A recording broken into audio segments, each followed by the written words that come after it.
안녕하십니까. 김동욱 목사입니다. 제가 아는 후배 목사가 이제 교회 초빙이 되어서 이제 사역을 시작했습니다.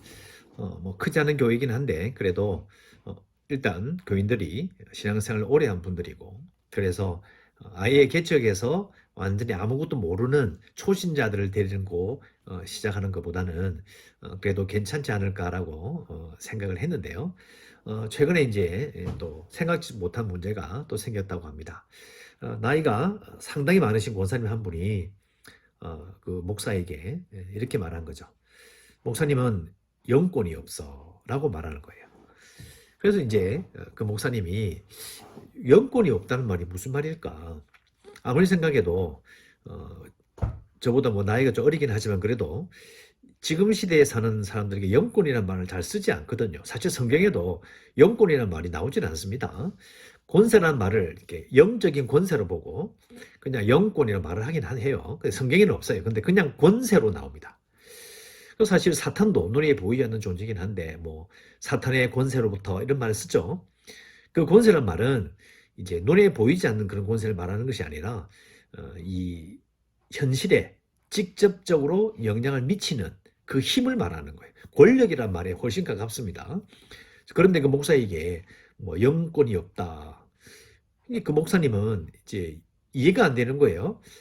영권이 뭘까? 왜 내게 영권이 없다고 말할까? 그래서 고민을 하다가 같은 교회에 있는 약간 그 권사님보다는 영권이 없다고 말한 분보다는 젊은 분에게 여쭤봤던 거죠. 아무개 권사님, 그 나이 드신 권사님이 제게 영권이 없다고 말했는데 영권이 뭡니까? 이렇게 물어봤더니 대뜸 하실 말씀이 그거예요. 옛날에 이게 방방 뛰면서 하는 그런 집회와 그런 모습을 가지고 있지 않다는 거예요. 방방 뛰면서 설교하고 방방 뛰면서 기도하고 했던 그 모습을 이제 또 올리면서 젊을 때 봤던 그 모습과 같이 지금의 자기 교회 목사가, 젊은 목사가 그렇지 않다는 거죠. 근데 여러분 조심해야 합니다.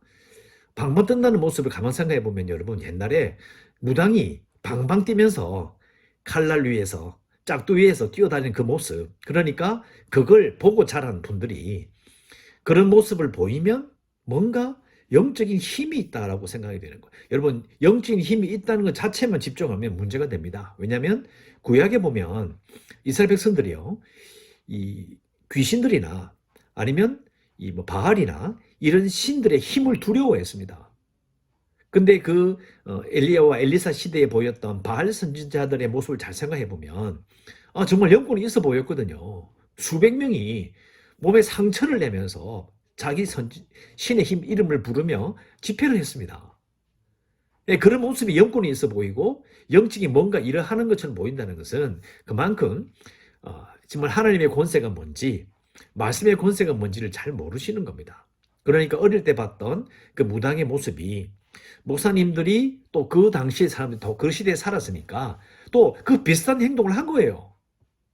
나쁜 의도는 아니었지만은 충분히 오해가 될 만한 그런 식으로 설교를 하고 그런 식으로 기도를 하고 그런 모습을 보여준 겁니다. 저도 그 말을 들으면서 가만 생각해 보니까 저도 어릴 적에 중학생 때인가요? 갈매산 기도원에 갔을 때에 그때 그 부흥사가 왔을 때 했던 그 집회 모습이 생각이 나는 겁니다. 막 무대를 뛰어다니면서 방방 뛰면서 막 심한 말 욕을 섞어가면서 설교를 하면 같이 갔던 그 권사님과 집사님들, 여집사님들이 뭐 자지러지는 거예요. 카타르시스를 느끼는 겁니다. 물론 뭐 그럴 때도 있었다라고 봅니다. 뭐 그럴 수 있겠죠. 지나간 일이니까. 그걸 뭐 지금 와서 말하는데 무슨 소용이 있겠습니까? 하지만 지금도 그렇게 해야 영권이 있다라고 표현을 쓰는 것 자체는 여러분 그게 쉽게 넘어갈 수 있는 문제가 아닙니다. 하나님의 말씀은 우리를 자지러지게 하거나 우리를 깔깔거리며 웃게 하는 그런 게 아닙니다.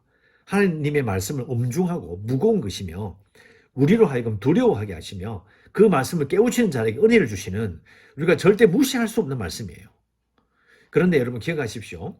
무속의 가장 큰 문제, 미신의 가장 큰 문제는 도덕성이 없다는 겁니다.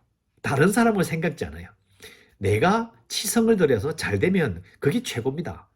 그걸 나눈다, 뭐 다른 사람을 생각한다, 사회에 유익을 끼친다, 도덕성을 통해서 정말 다른 사람을 널리 이롭게 하는 그런 삶을 산다. 이런 말 자체가 없어요.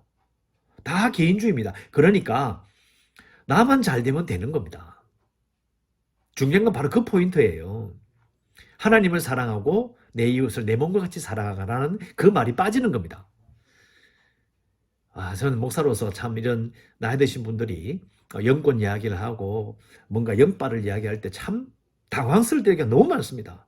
이거 기억하시기 바랍니다. 하나님의 말씀은 우리의 기분과 우리의 처지와 우리의 생각과 전혀 좌우되지 않습니다. 오로지 하나님 말씀에만 순종하는 게 중요한 것이지 내 느낌, 내 이 카타르시스, 열정을 불타오르게 하는 그런 것보다도 더 앞서서 하나님의 뜻이 더 중요한 것입니다. 우리 한국교회에 지금 시대에 하나님의 말씀이 더 빛이 나기를, 더 불타오르기를 간절히 소원합니다. 감사합니다.